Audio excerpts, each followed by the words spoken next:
Shalom, salam di dalam kasih Tuhan kita Yesus Kristus. Selamat pagi, saudara yang saya kasih dalam Tuhan. Welcome to Devotion, Gereja ICC Bandung. Apa kabar saudara pagi hari ini? Kami berdoa saudara selalu melihat kebaikan Tuhan dan penyertaan Tuhan yang sempurna di dalam hari-hari saudara. Judul Devotion pagi hari ini adalah membingkai ulang penyesalan. Saudara, bila kita mendengar kata penyesalan, apakah saudara saat ini di dalam hidupmu, di dalam hatimu, engkau sedang menyimpan penyesalan? Mungkin ada satu penyesalan atau dua atau bahkan lebih, saudara. Dan itu adalah penyesalan yang dalam. Bila memori tentang penyesalan itu muncul, itu akan membawa kesedihan di dalam pikiran dan di dalam kehidupan saudara. Ya, penyesalan itu bisa karena dua hal. Yang pertama, penyesalan karena kita melakukan sesuatu, kita sudah melakukan sesuatu. Dan penyesalan yang kedua, karena kita tidak melakukan apa-apa. Penyesalan itu akan muncul sebagai pembanding antara yang dulu dan yang sekarang, masa lalu dan masa kini. Kita pada akhirnya akan membandingkan, seandainya saya tidak melakukan hal itu, mungkin keadaan hari ini akan jauh lebih baik. Kalau dulu saya mengambil keputusan yang berbeda dengan keputusan yang saya pernah ambil, keadaan hari ini akan jauh lebih baik. Dan akan ada banyak seandainya yang lain, saudara. Seperti seandainya saya dulu lebih baik di dalam menjaga kesehatan. Seandainya dari dulu saya sudah menabung untuk pengelolaan keuangan yang jauh lebih baik. Seandainya dulu saya tidak terburu-buru mengambil keputusan, atau seandainya dulu saya tidak emosi, maka mungkin keadaan hari ini akan berbeda. Dan mungkin saudara juga punya penyesalan yang lainnya. Seperti seandainya dulu saya tidak membiarkan kehidupan saya jatuh dalam pergaulan yang tidak berkenan di hadapan Tuhan. Seandainya dulu saya mengandalkan Tuhan dalam hal-hal yang besar. Dan ada cerita-cerita yang lainnya. Saudara, peristiwa masa lalu itu pasti akan membawa pengaruh di dalam kehidupan kita saat ini.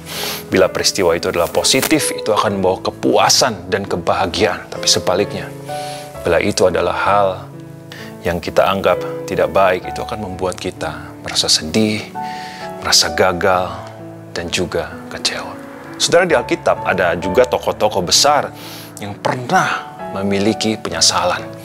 Sebut saja Daud. Daud pernah menyampaikan penyesalan karena berkompromi dengan dosa, dengan satu pelanggaran berat yang dia lakukan. Padahal dia adalah seorang raja yang besar. Kemudian ada juga Simon Petrus sebagai murid Tuhan Yesus yang dikasihinya. Dia juga pernah jatuh di dalam penyesalan, kesalahan, dan akhirnya dia menyesal karena penyangkalan kepada satu pribadi, yaitu gurunya sendiri, yaitu Tuhan Yesus Kristus. Saudara, setiap orang itu bisa punya penyesalan. Tetapi ada satu hal yang penting, jangan sampai kita menjadi orang yang tidak memiliki penyesalan. Maksudnya begini, saudara. Penyesalan itu, rasa penyesalan itu berharga. Mengapa? Karena penyesalan itu akan mengajarkan kita banyak hal. Penyesalan itu akan menjernihkan pikiran kita. Penyesalan akan memberikan kita pelajaran kehidupan yang sangat-sangat mahal. Jika kita bisa membingkai ulang rasa penyesalan ini dengan benar. Tahukah saudara, ini bukan menjatuhkan kita, bukan menghancurkan kita. Justru akan membawa naik, mengangkat naik kehidupan kita semua. Jadi penyesalan bukanlah sebuah tanda kelemahan, tetapi penyesalan merupakan sebuah tanda kekuatan. Jadi saudara, kita membutuhkan emosi penyesalan, rasa penyesalan yang ada di dalam kehidupan kita. Kita perlu, mengapa? Supaya kita pakai emosi penyesalan ini untuk membuat kita menjadi lebih baik. Nah, saudara, saat ini apakah saudara sedang terjebak dalam lingkaran penyesalan yang bertahun-tahun sekian lama ada di dalam kehidupan saudara? Pagi hari ini, mari berhentilah menyalahi diri terus-menerus. Lepaskanlah rasa benci kepada diri sendiri karena pernah melakukan kesalahan, kegagalan, dan itu membuat saudara sangat-sangat menyesal. Saudara, jangan lagi memberikan penghakiman yang keras bagi diri kita sendiri. Sekalipun kegagalan itu sepertinya tidak bisa diampuni, tidak bisa lagi diperbaiki. Mari saudara berdamai dengan kesalahan masa lalu yang pernah kita lakukan. Saudara, berbuat salah, jatuh di dalam kesalahan, itu adalah hal yang wajar dan normal. Karena setiap orang bisa melakukan kesalahan. Jadi setiap orang sebenarnya punya penyesalan yang berbeda-beda. Tapi saudara, kita akan belajar. Sekalipun kita pernah melakukan kesalahan, kegagalan, hal-hal yang bodoh mungkin menurut kita. Kenapa saya lakukan itu? Tapi mari kita memandang diri sendiri. Bersikaplah lembut kepada diri sendiri.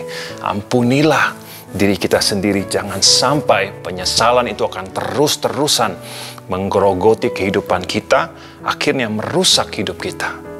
Dan penyesalan itu bisa menjadi racun yang menghancurkan kehidupan kita. Jadi penyesalan itu penting, saudara. Penyesalan itu bisa kita pakai sebagai alat untuk introspeksi diri kita, untuk evaluasi diri kita. Di dalam penyesalan itu ada peluang. Ada peluang sehingga kita bisa memacu diri kita jauh lebih baik lagi. Emosi negatif dari penyesalan bisa menjadi alat positif untuk memperbaiki kehidupan kita. Jadi pagi hari ini, mari bingkai ulang penyesalan saudara. Supaya apa? Supaya kita bisa punya hidup yang sudah diperbaiki di depan, dan kita akan menjadi pribadi yang jauh lebih baik. Jadi penyesalan itu adalah sebuah proses supaya kita dapat berkembang, bertumbuh di dalam rasa penyesalan itu, dan menjadikan penyesalan itu sebagai kesempatan untuk saya dan saudara belajar banyak hal. Mari kita baca satu ayat Alkitab saudara. Mari buka Alkitab saudara dalam Hosea 14 ayat yang kedua. Saya akan bacakan buat saudara yang ada di rumah.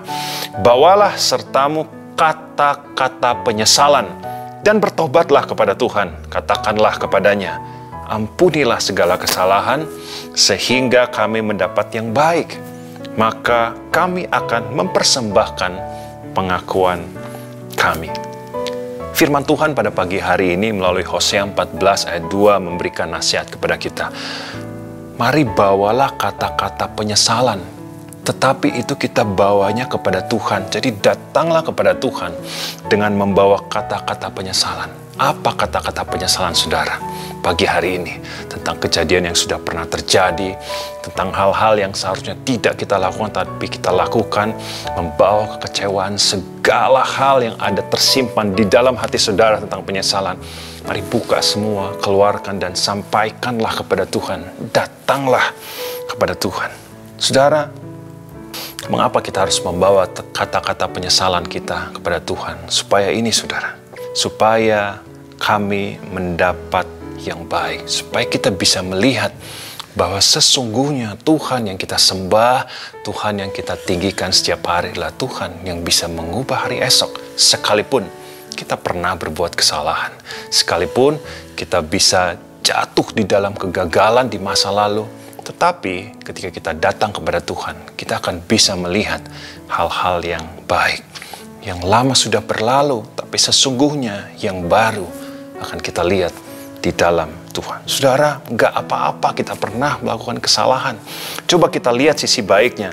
Jangan selalu kita berkata kepada diri sendiri, seandainya saja. Seandainya saja, ini akan membuat kita akan semakin menyesal. Tapi coba ganti kata-katanya saudara. Setidaknya saya. Jadi maksudnya, setidaknya saya sudah memberikan yang terbaik, setidaknya saya sudah berusaha, setidaknya saya sudah pernah mencoba, setidaknya saya mendapatkan pengalaman yang berharga. Dengan mengganti kata-kata ini, kita akan bisa menjadi lebih optimis, kita bisa merasakan ada beban yang berkurang, dan semakin hari kita akan lebih bijaksana dan bersuka cita. Saudara, penyesalan itu hal yang sangat berharga. Mengapa? Karena ketika kita membingkai ulang penyesalan itu, tidak lagi menggerogoti kehidupan kita, tidak lagi membuat kita tertuduh, terintimidasi sedemikian rupa, maka penyesalan itu akan membuat kita menjadi pribadi yang baru. Jadi dalam banyak hal kita akhirnya untuk membuat keputusan itu tidak terburu-buru lagi, saudara. Ketika akan mengambil satu keputusan, kita akan mengumpulkan lebih banyak informasi terlebih dahulu. Kita akan lebih bijaksana. Kita akan memikirkan lebih banyak pilihan A, pilihan B, pilihan C, dan lain sebagainya. Kita akan memilih untuk tenang dan mengambil waktu lebih banyak untuk menarik sebuah kesimpulan. Jadi pada intinya, penyesalan yang dibingkai ulang akan membuat kita menjadi orang yang semakin bijaksana dan semakin tajam di dalam mengambil keputusan. Saudara, mari bingkai ulang penyesalan-penyesalan yang ada di dalam kehidupan saudara.